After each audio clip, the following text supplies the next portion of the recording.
Magandang araw mga solar. So muli tayo nang babalik ang inyong kasolar, si Solaren. So meron tayo dito na dalawang solar panels, yan Trina at saka Canadian Solar. Ang Trina Solar dito ay 500 watts, samantalang itong hawak ko ay Canadian Solar na 540 watts. So ngayon gusto kong subukan gamit ng aking solar panel tester. At gusto kong malaman kung alin ang mas maganda ang efficiency.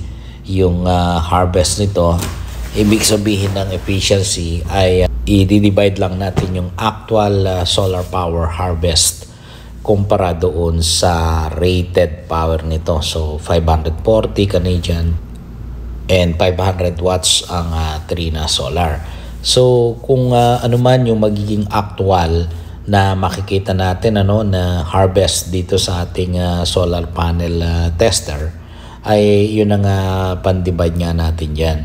So halimbawa sa 500 watts, kung 400 lang ang nakuha nito, 400 watts, 400 over 500, so meron ng 80% agad yun.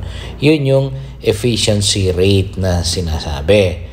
At gusto ko lang namang malaman dito kung lalampas ba ng harvest ang Trina Solar compared sa ating Canadian Solar. So kung lumampas man yun, medyo maganda ang magiging outcome. At magiging okay lang din naman ang ating conclusion kung sakaling maka-harvest ng maganda ang Canadian Solar at makuha niya yung magandang efficiency na mas mataas kesa sa Trina Solar. So yun naman ang ina-expect natin dahil nga sa ngayon ang ating solar panels na ito ay isang 500 watts at saka 540 watts. So kung mataas man ang makuha ng solar panel na Canadian na 540 watts ay okay lang din. So simulan na natin at gamitin na natin ang ating mahiwagang solar panel tester. Okay, let's go.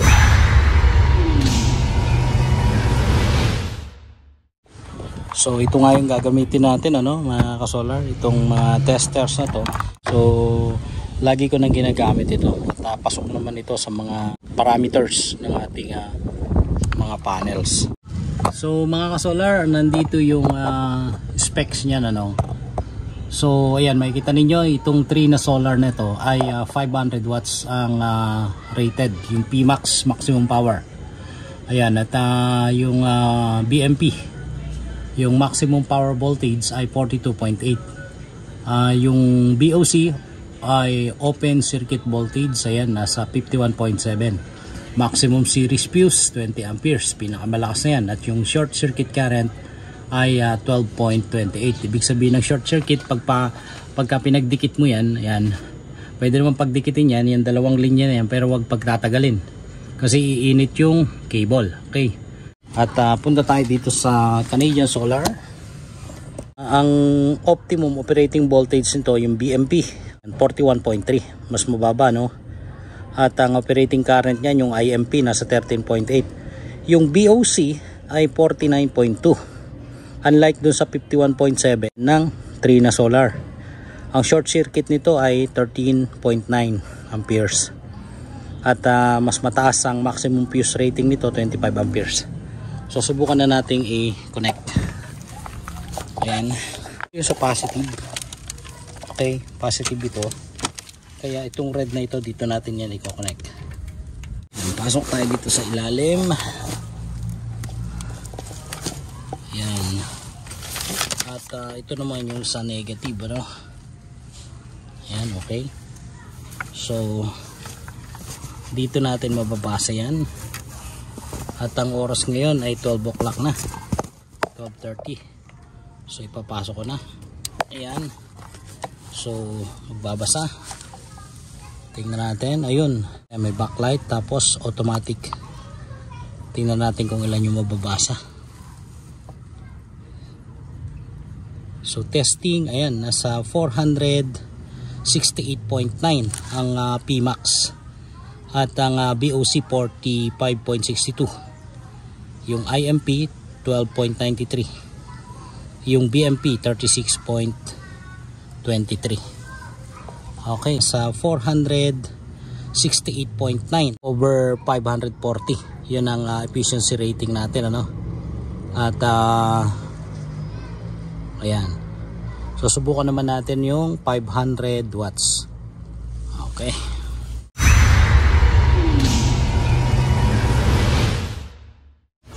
So ito na yung Trina Solar. Titingnan natin ano kung ilan yung harvest. Kanina 468 ang nakuha nitong ating panel na Canadian. Okay? So ang rate nun, efficiency rate ay nasa almost 87% ang harvest. Okay, so may konting clouds pero andyan clear naman. So tingnan natin ngayon. At i-test natin kung ilan naman ang ma-harvest nito para malaman din natin kung ilan ang efficiency. So 12:51 yan yung oras natin. At lagay muna natin dito. So ko-connect ko na sa negative. Okay, dito yung negative. Ayan, tumunog na. At ito yung positive. So backlight tayo. Ayan, medyo tumaas. So auto test natin. So ayan, nasa 431. Mataas yung harvest niya ngayon, 431. Ayan. At kung kukunin natin ang efficiency niyan, yung 431, no? So yung oras natin ay 12:55. Ito 12:55. At 431 yung kanyang yung solar production. So kung kukunin natin ang 431 0.5 divided by 500, nasa 86%. So parehas lang, ano? Parehas lang mga solar ang naging efficiency ng Canadian Solar at saka itong Trina Solar. Although magkaiba ng maximum power rating, 500 watts sa Trina Solar at saka 540 watts sa Canadian Solar. So kinukuha natin yung efficiency, ano, yung efficiency ng solar production. So paano ba kinukuha yon?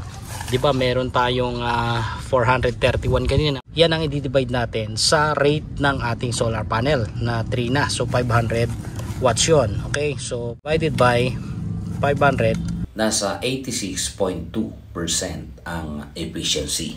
So lumalabas na magandang efficiency rating ng Trina solar panel kaysa doon sa Canadian Solar. So yun nga, inuulit ko na. Ayan, nasa 430.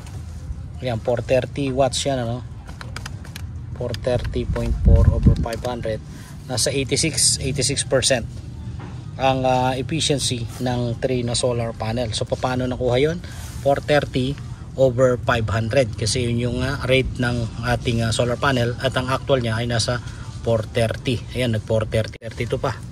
So kung 432.3 divided by 500, pumapasok sa 86%. Pero din doon sa kabila, nag 86% din yun. Okay, so kung akong papipiliin, okay na sa akin ang Trina solar panel. Ayan, nag 435 pa at tumataas. So pag 435, ayan, pumapasok ng 87% ang efficiency. So maganda ang harvest ng Trina solar panel. Ayan, 438. 438.8 divide 500, nasa almost 88.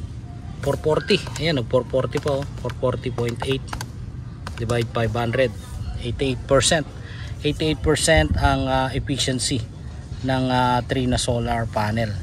Hanggang dyan na lang muna mga ka-solar. Maraming salamat sa panonood at muli ang inyong ka-solar, si Solarens.